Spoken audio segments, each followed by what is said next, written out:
Welcome everybody to the YouTube channel. Today we have Lewis here to talk about his journey 4xing his B2B lead gen agency in just Q1 of 2025. Lewis, welcome to the channel. Thank you so much, Michael. Happy to be here. Absolutely. Now the first question I ask everybody when I interview them is who are you and what do you do? Yeah, my name is Luis Ortega, founder of Axelo Marketing. We are a B2B lead generation company, similar to what Michael does.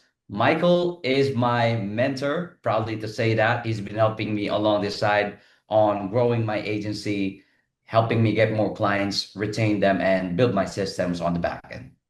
Awesome. That's a great intro. And Lewis, jumping back before even the B2B lead gen agency, I also like to ask this to people I interview is why did you choose B2B lead gen? There's Facebook ads, there's local business lead generation, Google ads, there's cold calling. What led you to specifically cold email as a service?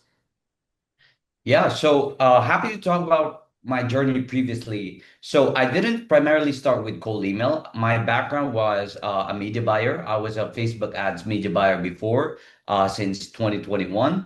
But along the side, I was a freelancer that does everything.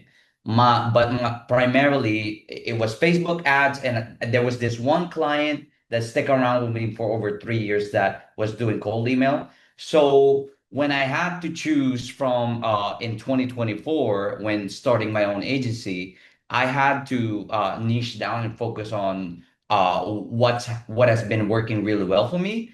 And the process was simple.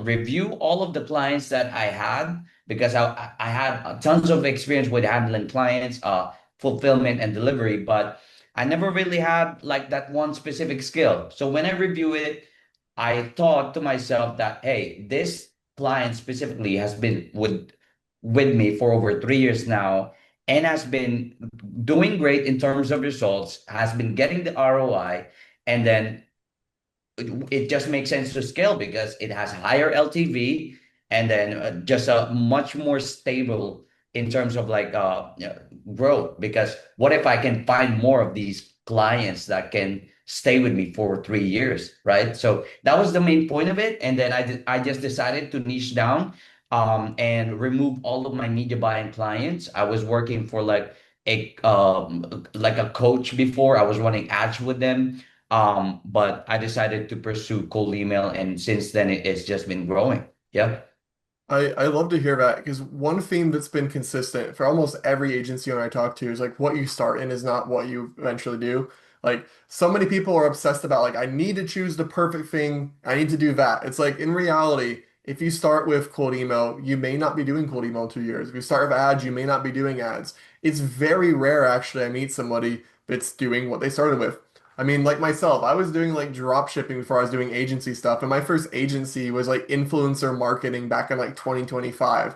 So I think for people listening, the lesson there is, yes, it's important to research and know what you're going to be doing, but it's not a reason to get stuck. It's totally fine to do something, figure out it's not worth it for you, and move on. Because also, I'm assuming, Lewis, for those skills you learn freelancing, how do I take on clients? How do I manage communication? How do I do media buying? How do I do copywriting? That's going to translate to literally any business you'll run from here on out. Absolutely. And it's a great thing you said that, Michael, because a funny thing, I skip it, but my main goal back then was I was when I was scaling my media buying clients was to pour it into another business. And I also did some drop shipping. So for a whole year in 2023, I was pouring all of my profits into a drop shipping business where I just realized at the end of the year it was a money vacuum where if I put my money from the freelancing into my dropshipping business, it just cost me too much. So I decided to make it more profitable, do a service-based business, and then spend the money afterwards, you know? Yeah. I feel like kind of failing at drop shipping is the first step to growing an agency because like I mean I probably technically made profit drop shipping, but when I say profit, I mean like maybe I made 2 grand out of like Yeah. 60,000 in revenue because the margins were so small. But with drop shipping, it's like how do you write product descriptions? How do you make ads? How do you set up an ads manager? How do you do customer support? How do you do email? Like it requires you to do every part of the business a little bit. So it's like a great entry point. And I don't think drop shipping's as hot as it was back when we probably got into it. But yeah, it's funny because again, so many people started with drop shipping to then move into the agency. And, looking back, I had the same thought as you. It's like if I had just kept that money that I put into ads that I was funding from other stuff, I would probably have a lot more money at this point. Absolutely. So, one question with you with the B2B lead gen agency. So, we understand how you got there. Now, what does your offer look like now? And then before that, we'll get to what it started with. But what is your current offer you're selling to people? Right now, what we're currently offering to people is a monthly retainer service. So, depending on the size of the client, we do have different retainer package rates. And then majority of the clients that we have right now has a guarantee to it. So, we guarantee that you at least get X amount of leads per month. And then we offer like a refund back on it, or we work for free until we generate the minimum number of leads. So yeah. Okay. And one thing that was really impressed me about you when we first met is how committed you were to signing clients. Because a lot of people will do a little bit of outreach and they get some rejection and they just move on. You did something I thought was really brilliant. I've seen a couple people do it, but we're talking a couple people out of 1,000 people that I've talked to in B2B lead gen, where you literally would build a fake business or fake business page around the niche you're interested in entering, and you would run campaigns to that business to build your own case study to then use that to sell to an industry. I'm curious, uh, how did you get that idea? And talk a little bit more about that for people listening, 'cause it's really inspiring to see the lengths you went to get those clients. Absolutely. And the idea behind it is pretty simple. So I know in the US you guys have Costco, but here in the Philippines we have Landers or SNR, but it's the free taste sample, right? Like the free taste method. If industry doesn't have an idea whether I could deliver the service or not, same with the product, right? If I don't have a clue what your product is, how it tastes like, uh, why would I buy it? I don't even see the reviews in it, right? So like my main goal is, okay, how can I know that my stuff works. How can I just let them know that this works and it could work for you? Right? So that was the only gap that I'm trying to solve there. And my thesis behind it, okay, what if I create like a fake campaign where if I were to target a certain industry, let's say for example an accounting firm, let me generate an accounting firm and run a test campaign for it, see if I could even generate leads for them before I even sign a client, because that way the client is now getting less risk for me, because I know if I run a trial campaign without any client involvement with it and generate leads on behalf of them, I know that if I sign a client, I would generate leads for them because I already know it works, you know? So that was my main thesis behind it. Yeah. I really like that you can do that at scale too, because like in general, I don't like free trials, but that's because it takes so much work to onboard people and wait, and it's just also not too much commitment on the client end. But in this case, it's like you could run their trial on accounts that already exist and are already warmed up, meaning your trial process could be like what, 5 to 10 days for somebody as opposed to, talking to them, going through logistics, purchasing accounts, warming up accounts, writing copy. Like it's such an expedited way of doing it. And I thought that was really impressive. Now, are you still doing this for acquisition or have you moved on to some other methods? So we've slowed it down a little bit because I already know my next move before I enter that path. Because my plan is I cannot let them know that my product works because I don't have proof to it. But if I can now have proof to it, then I can use it as a Sure. backup or proof as my client referral. So what's been happening right now behind the scenes is one of the new industries that we've gotten into. Um, they've actually asked for like a referral if I could name one referral from a company, and luckily one of my clients is happily satisfied with us. I Awesome. referred the previous client to the new client, and then they got in touch with each other. They made a Zoom call, and then happily I was able to close them last month. So yeah, so that has been working behind the scenes, but I knew that from the beginning, but that I have to go to the groundwork first, prove myself that I can deliver on this stuff, and then the next one, the results will speak for itself. So I was kind of expecting that. Yeah. When you can have your clients close for you, you know you're doing pretty well.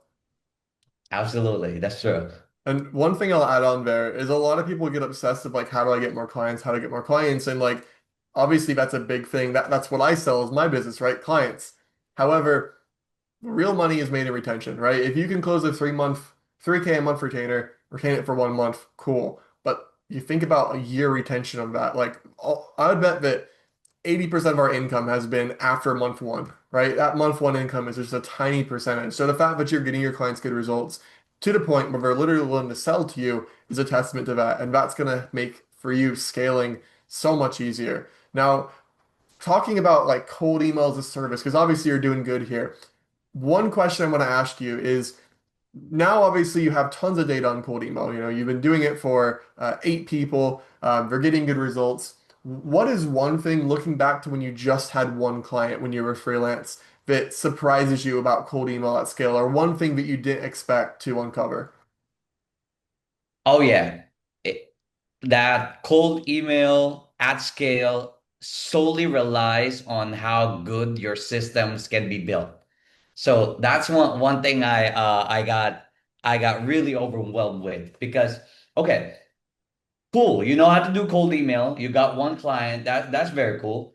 But at scale, when you're doing it for 8 people, it even came from like a 10 people, 10 client at peak. So but the thing that I was first overwhelmed with was the amount of work that needs to get done from like the client onboarding, the list building, the prospecting, setting up the inboxes, everything from like A to Z. So how I was able to manage that is by hopping on the calls, asking you and Felipe on like how you guys are currently doing it at scale because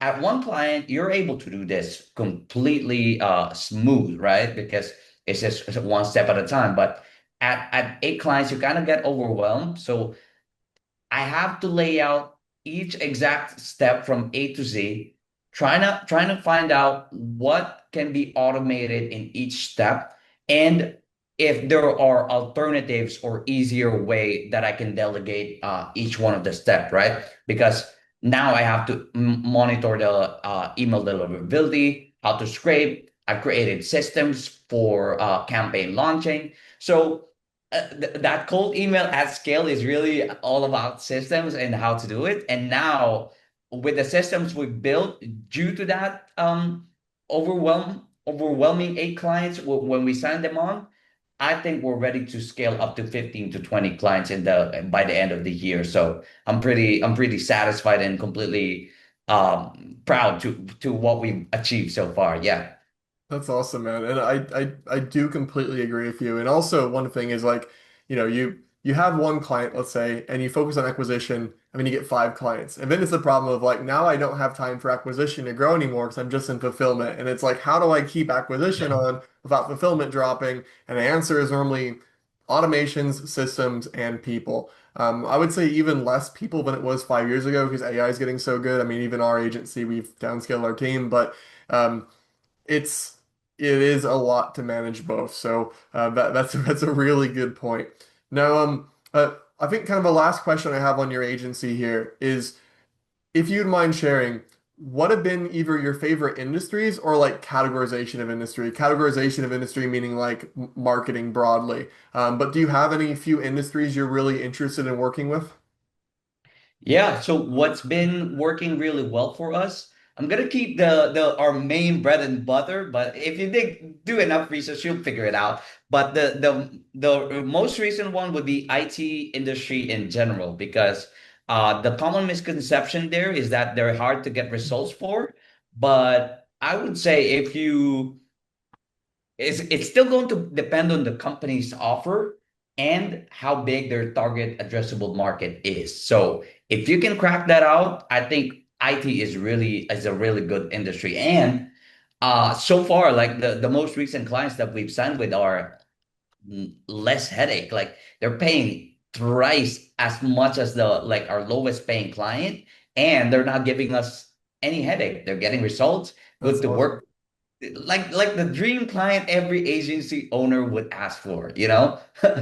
Yeah, Those are the ones you gotta retain, man. 'Cause I'm telling you, once you have like a core sample of 5, 10 clients that never go anywhere ever, it just makes life so much less stressful. I mean, we keep our little core guys and we send them Christmas gifts and everything because we just want to retain them forever. So that's awesome to see that you got one of those now.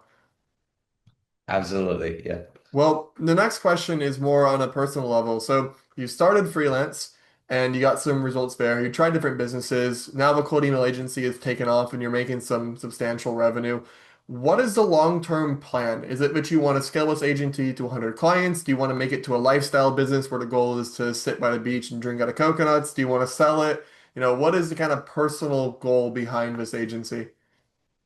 Yeah, so my target is let me get it in dollars first because I have a figure in mind already in peso that I wanted to discuss. But Sure, on my end, my initial goal was to earn 1 million pesos in a month. That was like 18 grand in a month.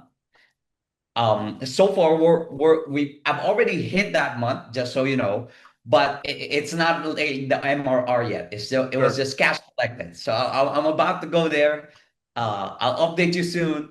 But my next goal is now to earn 10 million pesos. So that would be 180K. So I don't know how I am gonna approach it yet, but my plan is to move into a much enterprise level clients that works really well, that has the longer sales cycle to convert, but once you convert they stay pretty well.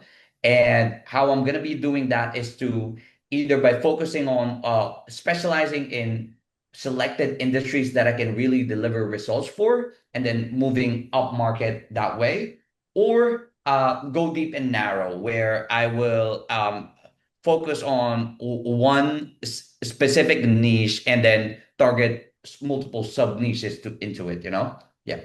Understood. And one thing I want to point out there, actually, I didn't think to bring this up in an interview, but it kind of reminded me there, is one of the most common objections I get on my Instagram DMs or just talking to people is people think that this whole agency thing or just choose any online business only works if you're in X country, US, Canada, UK, European Union, right? And like, yes, it's going to be easier. However, I think you're a great example, and not just you, we have other people too in Grow B2B, but like people don't really care that much. It's are you a confident person? Are you a hard worker? Are you creative? And you're going to do well. I mean, it's been a pleasure working with you in Grow B2B because, like we were just talking before, right now it's 3 a.m. for you or whatever, and you're still working. You work till 5 a.m., you work 12 hours a day, you do what it needs to be done. And I think it's a really impressive testament to anybody who thinks that my country defines my earning capacity because it certainly doesn't in 2025. And people like you are proof to that, which I think is a really inspiring message. Absolutely. I'm proud to Well, say that. Yeah. awesome. Well, Lewis, it's been an absolute pleasure. If you're an IT company or you just need B2B lead gen, please do reach out to Lewis. And Lewis, I'll obviously have your YouTube channel and your website linked in the description. Is there anything else you want to say to people or any other links you want to include that we should mention before the interview finishes? Well, I'd like to take this moment to thank Michael and Felipe for creating Grow B2B. I know we're a small community, but tons of people should know more about Grow B2B because it's a valuable community. It's a small, niche, and very topic specific um, group that allows you to get guided and mentored by business owners who are still in the game and actively works in the game, because that is very important for me, because I know that my mentors are not only just saying random stuff to me, that they're actually saying stuff that works with them right now. Because hey, we're technically competitors, but we're in a different industry. And hey, I'm not even touching their piece of pie right now because I'm touching a different piece of pie because we can share a bunch of knowledge and info and we're not hurting each other's business, and it's just a collaborative fun and so much knowledge that you can learn there. And let me point out another thing. The difference between Michael and Felipe are also, let me say, dynamic, because there's you kind of get those the sales in the marketing side where sales point this, marketing points that. They're kind of that, but in a yin and yang way. So it's really good. If you want to ask about systems, go to Felipe. If you want to ask about marketing, go to Michael. So they kind of have a good dynamic behind the done for you meetings team. So I wanted to thank that. But yeah, thank you so much, Michael. And I look forward to asking more questions about cold email and grow my agency. There we go. Well, thank you for the shout out, Lewis. It's been awesome having you on. We'll get this posted so people can see it. And yeah, thank you for coming on. All right, thank you.